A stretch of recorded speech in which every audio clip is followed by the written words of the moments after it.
Бихте ли се представили? Десислава Дончева, 9-ти клас. Божидар Мурджев, 13-тия клас. От колко време сте заедно? От година и почти 2 месеца. Какво е чувството да сте в едно училище? В принцип е много удобно, но при нас е малко трудно, защото сме в различни смени. Бихте ли описали другия с трудно?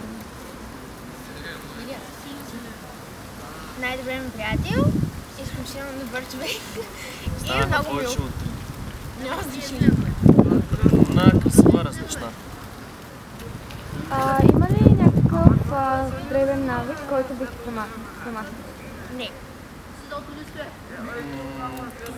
То не е точно навик, но това ще ми се за дебела. Имате ли любим филм или песен? Може би на София Маринова и Слави Трифонов единство. Може ли? Имате ли любим място за среща? Да, на пейката пред нейния вход. Какви са плановете ви за бъдещето? Сватба.